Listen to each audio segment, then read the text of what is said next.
Vamos falar agora, Sheila, de mais um daqueles casos isolados, que é assim, um caso isolado atrás do outro, né? Vários casos isolados, bem parecidos.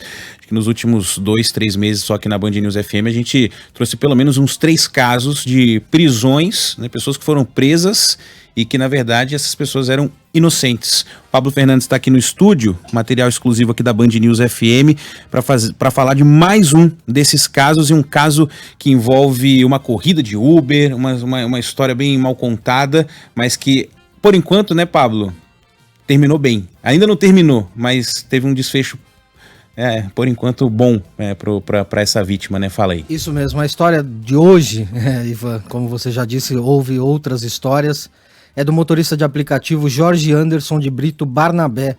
Ele foi preso no dia 27 de julho, logo depois de fazer uma corrida entre Ferraz de Vasconcelos e Arthur Alvim na Zona Leste. Antes, ele havia pegado um passageiro que transportava uma mala, e dentro dessa mala havia 10 quilos de maconha. Toda essa droga estava embalada a vácuo, para eliminar o cheiro, então você não conseguia sentir o cheiro da droga. O Jorge, ele sempre alegou que não sabia do conteúdo, e o próprio passageiro, Charles de Oliveira Menezes, que está preso, escreveu uma carta e admitiu em juízo que o Jorge não estava envolvido. Documentos da própria 99, incluídos 9 dias depois da prisão no processo, então logo depois, apontaram que a chamada atendida pelo motorista foi feita de forma aleatória, ou seja, não houve um acerto prévio entre os dois. A origem e o destino foram colocados pelo próprio passageiro no aplicativo. No mesmo dia, o Jorge, esse motorista de aplicativo, já tinha feito 11 corridas, então ele estava indo para a última corrida antes de ir para casa. O Ministério Público, no entanto, o denunciou e defendeu que ele fosse mantido preso. Jorge foi solto ontem, graças a um habeas corpus concedido pela Justiça na segunda instância, não pela juíza da primeira instância. E ele falou logo depois que ele saiu da prisão. Sensação de nascer de novo. O Jorge morreu dia 27 de julho e nasceu um Jorge hoje, dia 28 de setembro. Tá nascendo um novo Jorge. 60 dias depois, 2 meses depois. 60 dias depois, tá sendo humilhação, provações, tentações, muitas humilhações. Bom, o passageiro, segundo consta no processo, instalou o aplicativo no celular de outra pessoa, que seria o dono da droga, com os dados dele. O transporte da mala teria sido negociado em um bar da região por R$250.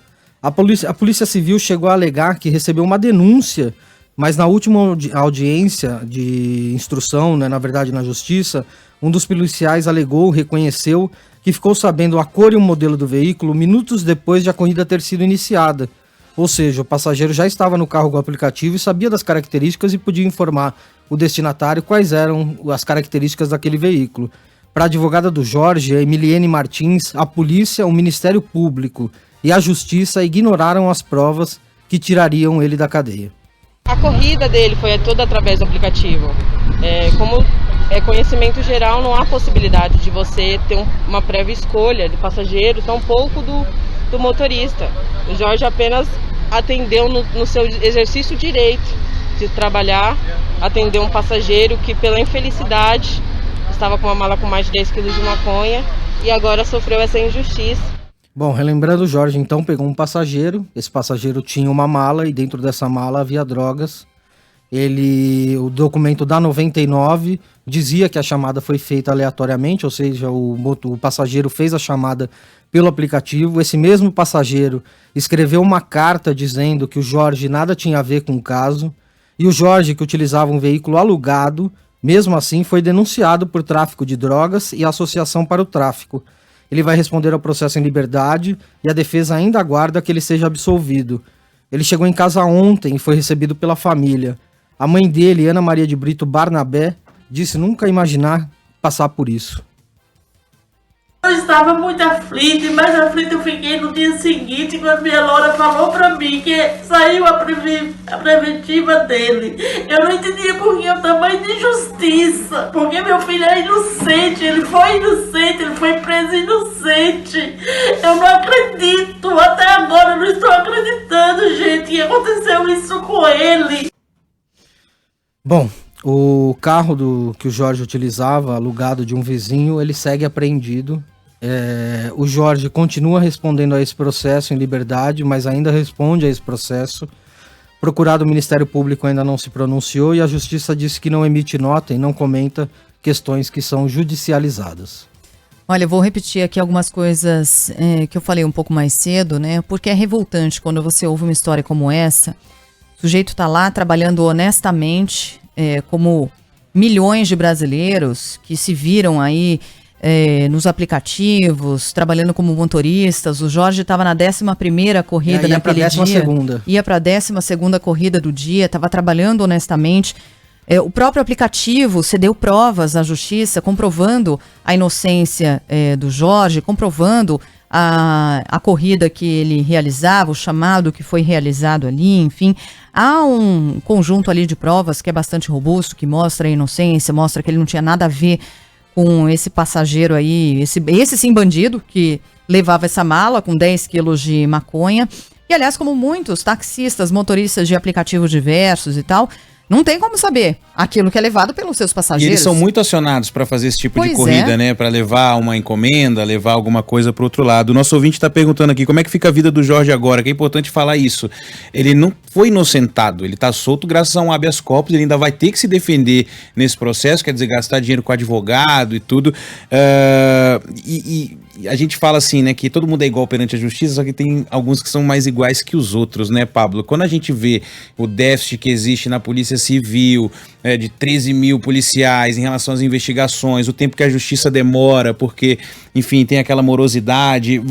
Quando você olha o sistema, 40% dos presos provisórios, 40% das pessoas presas no Brasil são provisórios. Aguardando o julgamento. Aguardando o julgamento, às vezes preso mais tempo do que o crime que ele cometeu teria de pena.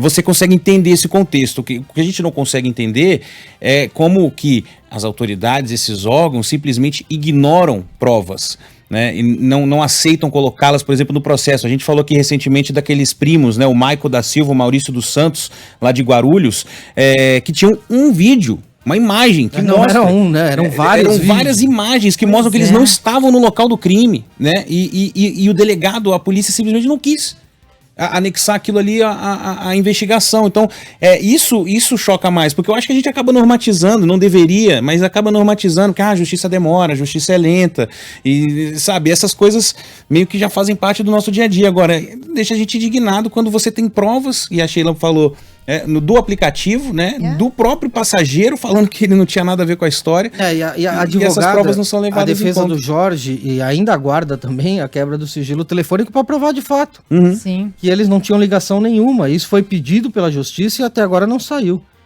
Outra coisa, o Jorge foi levado como testemunha. Ele não, no momento da abordagem... Ele não foi preso ali em flagrante, nada. Ele foi levado mas lá na delegacia, ele ficou esperando do lado de fora e depois foi preso em flagrante. E foi logo para uma penitenciária, de cara, né? De cara para uma penitenciária, para um CDP, o CDP da Vila Independência na Zona Leste. Agora, ninguém devolve esses 2 meses perdidos, né? Da vida do Jorge. Ele perdeu 10 quilos, né? Sheila. Ele perdeu 10 quilos. Imagina ele estava bem abatido. Eu imagino. O reencontro com a família, enfim... muita sorte aí ao Jorge, a gente vai continuar acompanhando, até porque tem um monte de gente aqui, um monte de ouvinte falando, e aí, Sheila, cabe um processo contra o Estado? Cabe, mas a gente sabe o que acontece, né? Demora, quando sai, um custo baixo. Vai virar aquilo que você falou hoje mais cedo. Nunca vai ser pago. Vai virar precatório, o governo vai usar pra pagar, sei lá, que conta vai aparecer pela frente, mas é isso, né? E é triste, né, o Ivan e Pablo, também mais cedo a gente falou, né? Você não vê rico passando por isso, né? Às vezes no mesmo dia sai o habeas corpus, né? Não dá 2 horas da prisão. Quando a gente fala de político, por exemplo, teve ouvinte aqui citando o caso da Flor de Lis, né? Sem entrar no mérito aí do julgamento em relação a ela, mas que está solta porque é deputada. E pelo simples fato de ser deputada, né? Então, essa história do todo mundo é igual, só que tem alguns que são mais iguais que os outros. Aí a nossa ouvinte tá falando aqui, vocês têm que lembrar que a polícia prende, a justiça julga, mas a gente tá falando aqui da investigação, né? No caso do caso de lá de Guarulhos, a Polícia Civil, o delegado responsável, ele não quis nem saber do vídeo. E só depois da reportagem, toda a repercussão, é que os 2 foram soltos 73 dias depois de serem presos injustamente. O grande detalhe no caso desse motorista Jorge, é que dias depois a advogada conseguiu o documento do aplicativo dizendo, mostrando que o aplicativo tinha sido chamado pelo passageiro e que ali é quase... Eu não sei nem se existe a possibilidade de haver uma combinação prévia. Não. Porque você vê que ele chegou 6 minutos ou 5 minutos depois no destino, e aí depois ele seguiu a corrida, tudo incluído pelo passageiro. Ele não tinha incluído nada no aplicativo. Bom, é isso. Muitos ouvintes se manifestando aqui, mas pelas manifestações é importante a gente pontuar mais algumas coisas. A pessoa falando assim, cara de pau da polícia dizer que não comenta os casos. Não, a justiça não comenta os casos, tá? O Rodney, nosso ouvinte aqui, foi a justiça que não quis comentar. E é isso, né? Muita gente falando aqui que isso acontece mesmo, né? Que a revolta dessa diferença, né? Como a justiça trata algumas pessoas em detrimento das outras aí pela classe social, pelo quanto de dinheiro tem na conta, mas bom, pelo menos ele está solto agora, mas de novo, por um habeas corpus, né? Ele não foi inocentado ainda, tem um processo ainda que ele vai precisar enfrentar. Ainda vai ser julgado. É isso. Valeu, Pablo. Valeu.